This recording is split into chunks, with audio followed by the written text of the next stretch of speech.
নীলাকাশ চিরে ডানা মিলে নিচে নামছে এক যান্ত্রিক বিহঙ্গ। ভাবছেন কোনো ভিআইপি এসেছেন? একদমই না, কোনো মন্ত্রী মিনিস্টার নয়। ডানা মিলে নামছেন এই গ্রামেরই এক সাধারণ তরুণ। হবিগঞ্জের বগুলাখাল গ্রামের আকাশে আজ যেন রূপকথার রং লেগেছে, স্বপ্ন যেখানে ডানা মিলেছে বাস্তবে। আফজল ইসলাম পলাশ দীর্ঘ ৯ বছর প্রবাসে ছিলেন, কিন্তু ছোট্টবেলার একটি স্বপ্নই তাকে তাড়িয়ে বেড়াতো। নিজের বিয়েতে তিনি রাজকীয় সাজে হেলিকপ্টারে চলবেন। বুধবার দুপুরে সেই মহেন্দ্রক্ষণ ধরা দিল পলাশের জীবনে। বাড়ির পাশের মাদ্রাসা মাঠে যখন হেলিকপ্টারটি অবতরণ করে তখন পুরো গ্রাম মেতে ওঠে উৎসবে। বিকেল গড়াতে মা এবং ছোট বোনকে সাথে নিয়ে ডানা মেলেন পলাশ।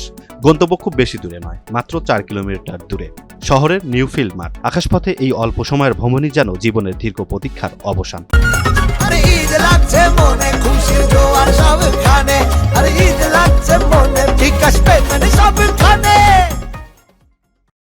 আমার মা বাবার স্বপ্ন ছিল হেলিকপ্টার একটা সন্তানের দেওয়ার জন্য।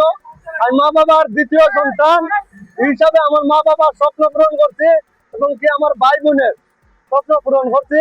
সবাই দোয়া করবেন, সবার প্রতি দোয়া এবং ভালোবাসা আন্তরিকভাবে আমার দাম্পত্য জীবন যাতে সুখের হয়। আমার পুতে ছোট থাকতে মানে ওই স্বপ্ন ছিল বিমান দিয়া আম্মা আমি বিমান দিয়া তোমার নিয়া বিয়া করব। এখন আমার পুতের স্বপ্ন পূরণ করছেন সবাই নিয়া, মা বাপ ভাই বোন সবাই নিয়া আজকে আমার পুতের বিমানের শখ পূরণ হয়েছে। আমার ফ্যামিলিতে আমার আব্বু আম্মু সবারই স্বপ্ন ছিল যে আমার ভাই হেলিকপ্টার দিয়ে বিয়ে করবেন, তা আজ পূরণ হচ্ছে। সবাই দোয়া করবেন আমার ভাইয়ের যেন দাম্পত্য জীবন অনেক সুখের হয়।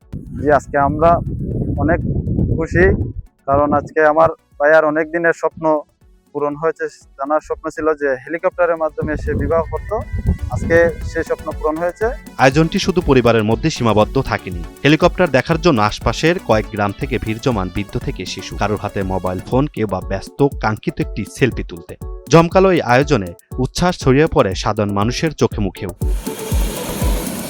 প্রবাসী পলাশের এই যাত্রা কেবল একটি রাজকীয় বিয়ে নয়, বরং হাজার তরুণের কাছে নিজের স্বপ্নকে লালন করার এক উদাহরণ। সব আনুষ্ঠানিকতা শেষে নবদম্পতির সুন্দর ভবিষ্যতের প্রত্যাশা এলাকাবাসীর।